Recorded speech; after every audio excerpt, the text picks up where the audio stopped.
आता आपण आपला पुढचा लेक्चर जो बनवतोय की म्युच्युअल फंड ही कन्सेप्ट एवढी चांगली होती, मग भारतामध्ये याची स्लो ग्रोथ का झाली? तर त्याचं पहिलं कारण काय आहे? Reason for slow growth of mutual fund in India. पहिलं काय? ॲडेक्वेट इन्फॉर्मेशन आपल्याकडे पुरेशी नाही आहे. Mutual fund in India are not provided adequate information and material to the investor, therefore not good report between the mutual fund and investor. In short, there is no transparency for the dealings of the mutual fund. ती information पुरवत नाहीत, पुरेशी information पुरवत नाहीत, त्यामुळे दोघांमध्ये चांगलं relation निर्माण होऊ शकत नाहीत आणि चांगल्या प्रकारे ते ट्रान्सपरन्सी व्यवहार करू शकत नाहीत. पुढचं आहे काय? Cost structure. बघा, mutual fund carry a price tag, म्हणजे काय? इंटरलोड आणि एक्झिट लोड तेच असणार आहे. बघा, funds manager are highest paid executive will investing one has to pay for interload when leaving they paid exit load. Such costs reduce return from mutual fund. तेच आहे. पुढे आहे diversification. Mutual fund help create diversification portfolio. Through the diversification minimize this, it does not insure maximum return. मी मागचा lecture घेतला तेच आहे की डायव्हर्सिफिकेशनमध्ये तुमचं काय होऊ शकतं? हे कमी होऊ शकतं. काय? रिस्क कमी होऊ शकते, मात्र रिटर्न वाढू शकत नाहीत. कॉस्ट फॅक्टरमध्ये एक्झिट लोड, एंट्री लोड. पुढे काय? A lack of expert. In India, professional expert in security analysis and portfolio management are rare. ते एक्सपर्ट नाही आहेत, but nowadays financial precision course are improving the sense. तुम्ही BBI करता, तसे course उपलब्ध जर चांगले झाले तर मात्र एक्सपर्ट मिळतील. सध्या ते मिळू शकत आहेत, कारण सध्या BBI BAP सारखे कोर्स अवेलेबल झालेले आहेत. पुढे काय? त्यामुळे एक्सपर्ट आता मिळत आहेत, मात्र ते पुरेसे नाही आहेत. पुढे काय? Lack of patience of investors patience. बघा, investor do not know that units are low risk long term investment, they do not have the patience to wait long term. तुम्ही म्युच्युअल फंडमध्ये गुंतवणूक केल्यानंतर तुम्हाला थोडा वेळ वाट बघावी लागू शकते, मात्र ते इन्व्हेस्टर तेवढी वाट बघत नाहीत, त्यामुळे ग्रोथ काय होत होते? कमी. आणि काही लोक गुंतवणूक करतात, सांगतात अरे माझे पैसे वाढलेत नाहीत, तुम्ही पण करू नका. त्यामुळे जे कोण पॉझिटिव्ह लोक आहेत त्यांना निगेटिव्ह लोक करायचं काम कोण करतात? हे करतात इन्व्हेस्टर, जे काही कालावधीसाठी गुंतवणूक करतात. पुढे काय आहे? Lack of quality service. Mutual fund are rendering poor service to the investor, hence mutual fund fail to build up investor confidence. Service काही लोक काय देतात? पुअर देतात, त्यामुळे प्रॉब्लेम होतो. Lack of युनिफॉर्मिडिटी. युनिफॉर्म म्हणजे एक स्टँडर्ड असला पाहिजे, युनिफॉर्म म्हणजे सगळ्यांना समान, तो स्टँडर्ड आपल्याकडे नाही आहे. त्याच्यानंतर टू मच डिपेंडन्सी. ओके, एक डाटा कलेक्ट करायला हे बाहेरच्या लोकांवर अवलंबून आहे, तो प्रॉब्लेम आहे. गॅरंटी रिटर्न नाही आहे, तेच मगाशी बघितलं ते.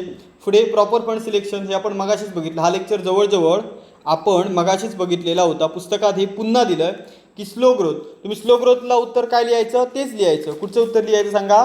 स्लो ग्रोथला उत्तर लिहायचं काय? रिझन फॉर स्लो ग्रोथसाठी काय लिहायचं? उत्तर आपलं हेच लिहायचं. कुठचं? थांबा, हा, drawback of investing in mutual fund. जे काय ड्रॉबॅक आहेत तेच काय आहेत? स्लो ग्रोथ आहेत. हे जरा तुम्ही वाचा आणि करा. त्याच्यानंतर म्युच्युअल फंड इन इंडिया म्हणून एक आपलं प्रकरण आहे, त्याची मी तुम्हाला फोटो पाठवतो, तुम्ही वाचून तुम्हाला कराल. मी सुरुवातीलाच सांगितलं UTIने काढलं होतं. त्याच्यानंतर आपलं हे आहे, बाहेरच्या देशांच्या संदर्भात ग्लोबल लेवलला म्युच्युअल फंड कसे सुरू झाले, त्यामध्ये पण आपण सुरुवातीला जे बघितलेलं आहे ते तुम्हाला वाचून समजू शकतं, ते पाठवलेले आहेत, ते कंप्लीट करा.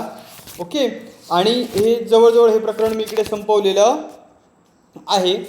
आता आपल्याला फक्त सेबीच्या रेग्युलेशन आहेत म्युच्युअल फंडच्या, ते बघायचे आहेत. आणि AMFI ही संस्था आहे, ती याच लेक्चरमध्ये आपण कवर करू. आणि त्याच्यानंतर सेबीच्या रेग्युलेशन बघून हा लेक्चर आपण इकडे थांबूया. हे समजलं ना कुठचे प्रॉब्लेम आहेत ते? पुन्हा एकदा सांगतो बघा पटापट. पहिलं म्हणजे इन्फॉर्मेशन चांगली नाही आहे. त्याच्यानंतर कॉस्ट फॅक्टर, एक्झिट लोड आणि इंटरलोड भरावा लागतो, त्यामुळे स्लो ग्रोथ होते. एकच ठेवायला पाहिजे, इंटरलोड किंवा एक्झिट लोड, दोन्ही ठेवून उपयोग नाहीत.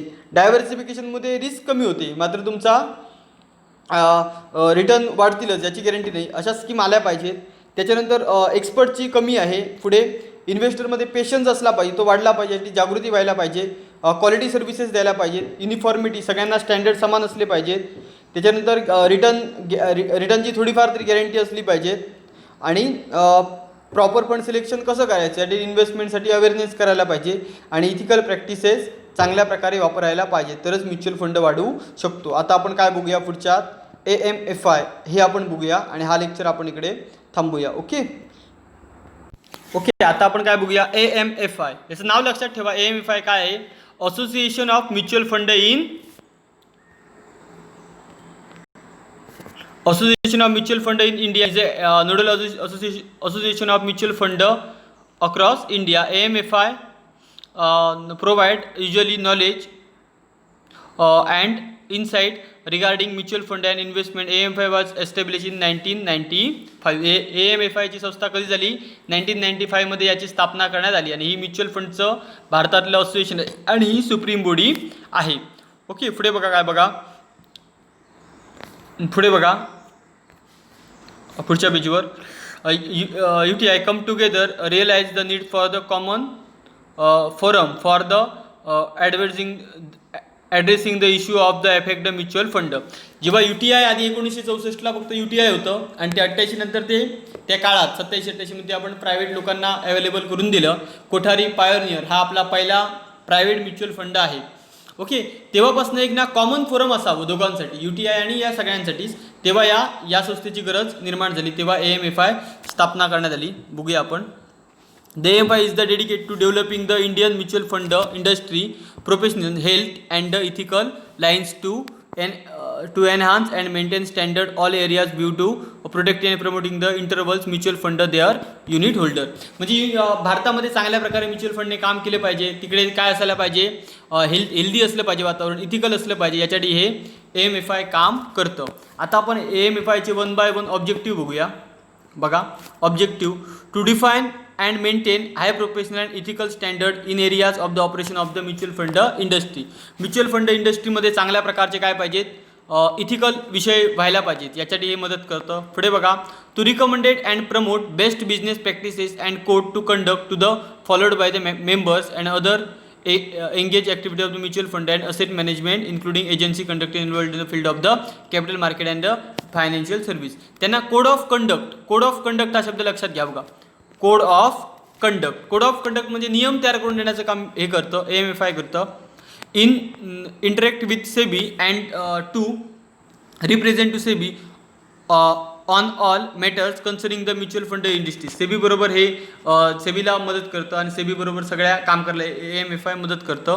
पुढे to develop cadre of well trained agent distribution and to implement progress and training certification for all intermediate and other engage in industry.